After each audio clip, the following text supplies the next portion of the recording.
ನೋಡ್ಕೊಂಡ್ಬಿಟ್ಟು ಇಲ್ಲಿ ಬಂದಿದ್ದೀವಿ ಹೊನ್ನಾವರ ಬೀಚ್ ಕಡೆ. ಇಲ್ಲಿ ರೆಸಾರ್ಟ್ ಬುಕ್ ಮಾಡಿದ್ದಾರೆ ಇವರು. ರೂಮಲ್ಲಿ ಸ್ಟೇ ಮಾಡಿಕೊಂಡು ಬೀಚಲ್ಲಿ ಆಟ ಆಡ್ಕೊಂಡು. ಸೊ ನಾನು ಮೊದಲೇ ಹೇಳಿದಾಗೆ ಗೋಕರ್ಣದಲ್ಲಿ ದೇವರ ದರ್ಶನ ಮಾಡಿ ನಾವಿಲ್ಲಿ ಸ್ಟೇ ಹೋಮ್ಗೆ ಬಂದ್ವಿ. ಇಲ್ಲಿ ರೂಮ್ಸ್ ಎಲ್ಲ ಬುಕ್ ಮೊದಲೇ ಮಾಡಿದ್ವಿ ನಾವು. ಇಲ್ಲಿ ನಾನು ತೋರಿಸ್ತೀನಿ ಬನ್ನಿ ಹೇಗಿದೆ ಅಂತ. ಹೋಮ್ ಸ್ಟೇ ಇಲ್ಲಿ ನಾವು ಉಳ್ಕೊಂಡ್ವಿ. 1 ಡೇ ಬುಕ್ಕಿಂಗ್ ಇತ್ತು. ಸೊ ಇಲ್ಲಿಂದ ನಾವು ಬೆಳಗ್ಗೆ ಅಂದರೆ ಮಾರ್ನಿಂಗ್ ನಮಗೆ 6 o'clock ಒಂದು ಬೋಟಿಂಗ್ ಫೋಟೋ ಶೂಟ್ಸು ವೀಡಿಯೋಸ್ ಎಲ್ಲ ಮಾಡ್ತಾರಲ್ಲ, ಸೊ ಆ ಸ್ಪಾಟಿಗೆ ಹೋಗಬೇಕಾಗಿತ್ತು, ಬೋಟಿಂಗ್ ಹೋಗಬೇಕಾಗಿತ್ತು. ಸೊ ಇಲ್ಲಿ ಮಧ್ಯಾಹ್ನ ನಾವು ಬಂದು ಲಂಚ್ ಮಾಡಿ ಈವ್ನಿಂಗ್ ಬೀಚ್ಗೆ ಹೋದ್ವಿ, ಈಕೋ ಬೀಚಲ್ಲಿ ತೆಗೆದಿರುವಂಥ ಕೆಲವು ಫೋಟೋಸ್ಗಳು ವೀಡಿಯೋಸು ನಾನು ಮುಂದಿನ ವೀಡಿಯೋದಲ್ಲಿ ಅಪ್ಲೋಡ್ ಮಾಡ್ತೀನಿ. ಇಲ್ಲಿ ಹೋಮ್ ಸ್ಟೇಯಲ್ಲಿ ನೋಡಿ ಈ ಥರ ಇದೆ. ತುಂಬ ಅಂದರೆ ತುಂಬ ಚೆನ್ನಾಗಿದೆ. ಒಳಗಡೆ ಅಂತೂ ಲಕ್ಸುರಿ ಒಂದು ಹೋಟೆಲ್ ಅಂತಲೇ ಹೇಳ್ಬೋದು. ಹೋಟೆಲ್ಗಿಂತ ನಾವು ಸ್ಟೇ ಹೋಮ್, ರೆಸಾರ್ಟ್ ನೀವೇನು ಬೇಕಾದರೂ ಹೇಳ್ಬೋದು, ಅಥವಾ ಕಾಟೇಜಸ್ ಆದರೂ ಓಕೆ. ತುಂಬ ಚೆನ್ನಾಗಿದೆ. ನಾವು ಒಂದು ರೂಮಲ್ಲಿ 3 ಮೆಂಬರ್ಸ್ ಶೇರ್ ಮಾಡ್ಕೊಂಡು ಉಳಿದ್ವಿ.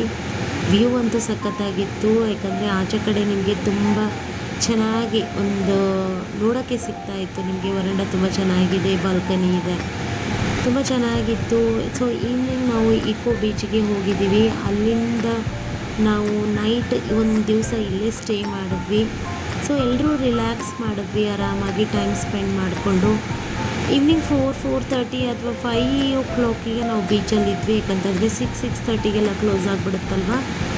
ಸೊ ಬೇಗ ಹೋಗೋಣ ಅಂತ ಅದು ಕೆಲವೊಂದು ಟೈಮ್ ಸ್ಪೆಂಡ್ ಮಾಡಿದ್ವಿ. ತುಂಬ ಅಂದರೆ ತುಂಬ ಒಂಥರ ಏನಂತಾರೆ ಖುಷಿ ಆಯಿತು. ಸೊ ಫ್ರೆಂಡ್ಸ್, ಇಲ್ಲಿಂದ ವಿಡಿಯೋ ನೋಡಿ ಫೋಟೋಸ್ಗಳು ಅಪ್ಲೋಡ್ ಮಾಡಿದ್ದೀನಿ, ಅದು ಸಹ ನೋಡಿ. ಇದು ಹೊನ್ನಾವರಲ್ಲಿ ನಾವು ಸ್ಟೇ ಆಗಿರುವಂತಹ ಪ್ಲೇಸು. ನನಗಂತೂ ತುಂಬ ಇಷ್ಟ ಆಯಿತು. ನೀವು ಫುಲ್ ವಿಡಿಯೋ ನೋಡ್ತೀರಾ ಅಂತ ಅಂದ್ಕೊಂಡಿದ್ದೀನಿ. ಈ ವಿಡಿಯೋ ನಿಮಗೆ ಇಷ್ಟ ಆದರೆ ಲೈಕ್ ಮಾಡಿ, ಶೇರ್ ಮಾಡಿ, ಕಮೆಂಟ್ ಮಾಡಿ. Bye, see you on the next video friends. Hi, hello friend, ಹೊನ್ನಾವರದಲ್ಲಿದ್ದೀವಿ. ಈಕೋ ಬೀಚ್ ಅಂತ ಇದೆ, ಇಲ್ಲಿ ಬಂದಿದ್ದೀವಿ.